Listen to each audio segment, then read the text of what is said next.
It's in the relationship that God gets a hold of us. It's in that place where we go alone with God in daily interaction, that He molds us and He shapes us and He convicts us and He encourages us and He refines us and He transforms us. It all happens within the context of that relationship.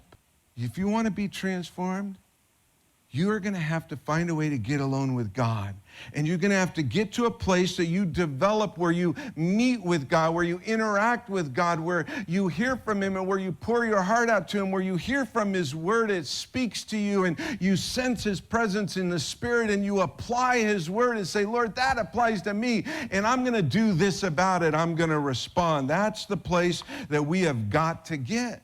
The reason for us getting alone with God is to purposefully meet with the Lord in such a way that His Word and His Spirit will noticeably transform our lives. That's what we want. I pray that's what you're coming to church for, because you realize, wait a minute, that life of death and darkness, that's a life of death and darkness. I want a life of light and life. I want to turn my back on the life of death and turn my face towards God. I want to spend time with God in such a purposeful way that His Word and His Spirit will noticeably transform me, that I will actually be changed, not just for eternity, but for today. We've got to get alone with God, setting aside a routine time and a place and a plan to meet God. To meet God in His Word, in prayer, and being led by the Holy Spirit.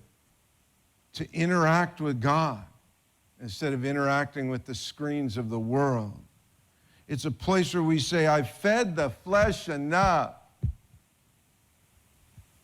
It's time to feed the Spirit. It's time to get to a place where I can feed on God, where I can commune with Him. It's a time where we experience a relationship that we know God is with us, we sense Him with us, we interact with His Word. It's a two-way interaction, and we respond to what He says to us. That's it right there. If we can develop that, if we can learn that in our lives, it is supernaturally, radically transforming. You know it is. What's it take to get there? You have to fight. That's what it takes. It takes a fight. It's a battle. You have to fight. You know you have to fight to get time alone with God.